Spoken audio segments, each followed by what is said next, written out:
Bonjour à tous, bienvenue dans les coulisses du loisir. La marque Rapido s'est aujourd'hui bien installée dans le domaine du camping-car compact. Et ça tombe bien, parce qu'aujourd'hui on découvre le C56.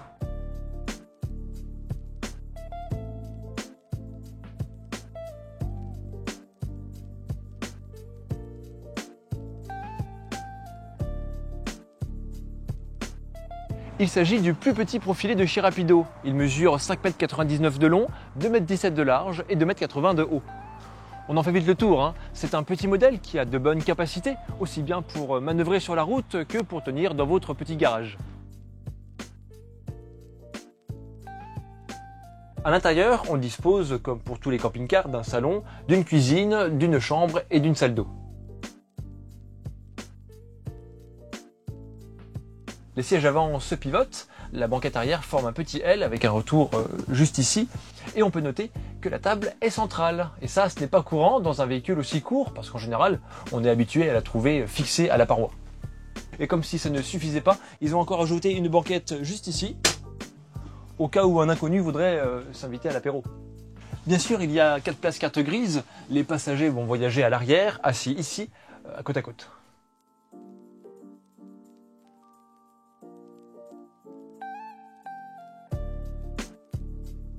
On enchaîne du côté de la cuisine, évier en inox, plaque de cuisson à 2 feux, le tout étant recouvrable, ce qui permet d'exploiter les surfaces en posant les affaires dessus si besoin.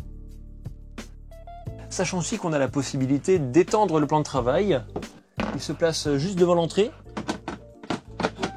Et cette série, alors c'était déjà le cas à l'époque, mais aujourd'hui je trouve que le plan de travail fixe est déjà suffisamment large, donc je vois pas trop l'intérêt d'avoir conservé cette extension.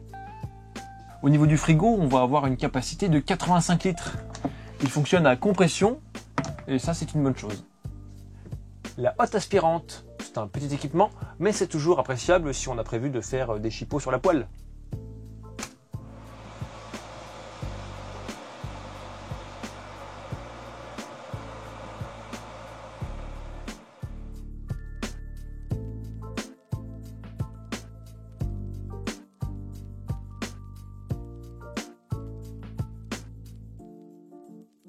Ce camping-car a reçu l'implantation liée à la française. On a donc d'un côté la chambre et de l'autre la salle de bain. Ou du moins la salle d'eau parce qu'il n'y a pas de baignoire dans un camping-car. Ou du moins pas encore et j'aimerais bien voir ça.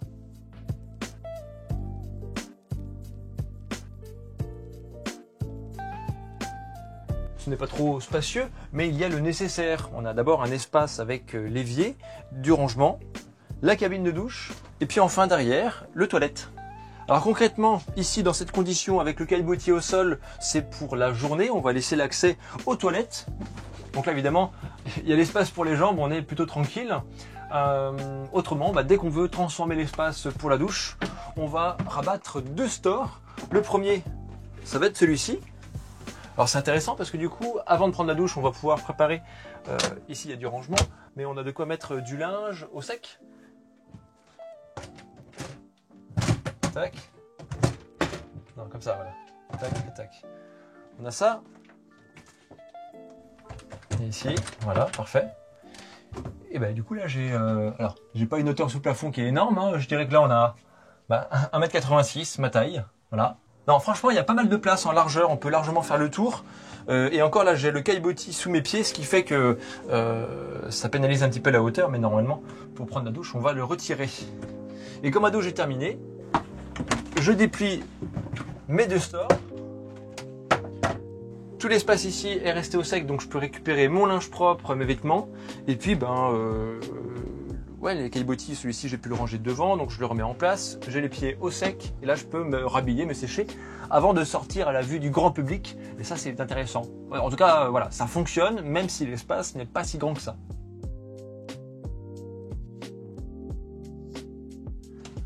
En termes de réserve, on a 120 litres d'eau propre et 90 litres pour les eaux usées.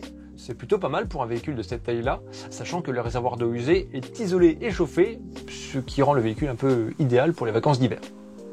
À côté, c'est donc la chambre. Le lit mesure 133 cm de large par 204 de long, mais bon, ce ne sera pas le plus idéal si vous avez une forte corpulence. Et juste devant, c'est assez surprenant au premier abord, il y a un complément de matelas qui vient se déplier pour former presque un rectangle parfait. Ça change un petit peu. La problématique des lits à la française, c'est qu'au niveau des pieds, ça va être évasé, enfin, en tout cas ça va être rétréci, c'est pas toujours le plus confortable. Et donc là, concrètement, il suffit de tirer le tiroir qui est prévu pour ça, hop, on déplie, et voilà, ça y est, on a un lit qui est presque parfait.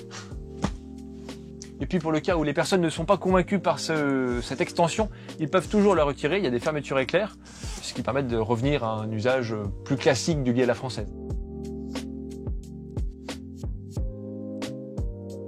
Côté rangement, il y a plusieurs possibilités. Tout d'abord, les deux grands placards à l'arrière au-dessus du lit, la penderie juste ici, au-dessus des pieds, un tiroir pour mettre les chaussettes et les slips, c'est intéressant. J'ai encore un petit placard dessous le lit. Et puis le principal, ça va être en relevant ici, l'accès à la soute, puisqu'elle est juste en dessous du lit.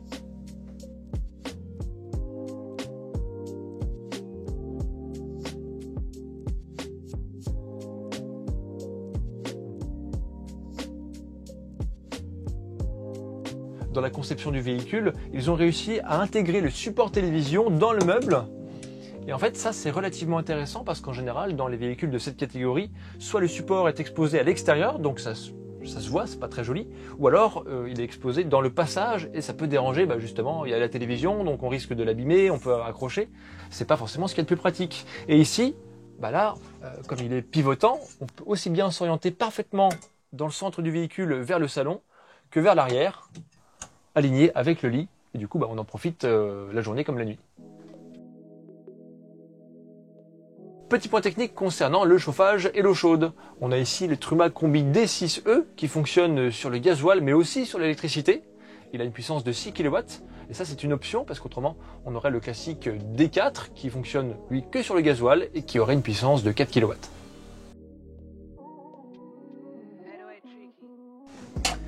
Au niveau du poste de conduite, on va retrouver le désormais classique Peugeot Boxer avec un moteur de 2,2 litres pour 140 chevaux, boîte manuelle, et autrement, en option, on va retrouver le pack multimédia qui intègre au tableau de bord la caméra de recul et aussi une batterie AGM pour alimenter le reste de la cellule en 12 volts. Et enfin, on peut évoquer la dernière option, les jantes aluminium en 16 pouces parce que ça lui donne une belle bouille.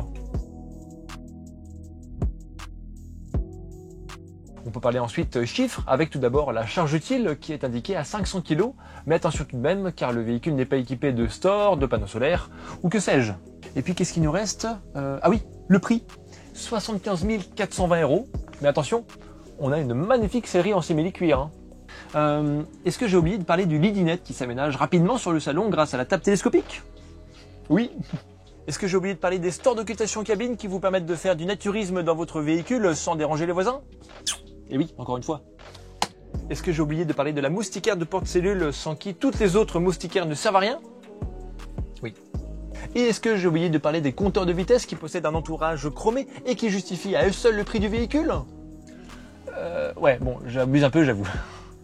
En tout cas, s'il fallait en faire une conclusion, je dirais que ce Rapido est idéal pour les personnes seules ou en couple qui veulent se compliquer le moins possible la vie quand il s'agit de circuler tout en jouissant de la qualité rassurante de Rapido. Dites-moi à votre tour dans l'espace commentaire quelles sont vos impressions sur ce petit modèle. Vous pouvez aussi interagir avec moi sur les réseaux sociaux tels que Facebook ou Instagram. Aujourd'hui, on était sur la concession Univers Niort Mendes qui distribue la marque Rapido. Et moi, je vous dis à très bientôt pour une prochaine vidéo dans les coulisses du loisir.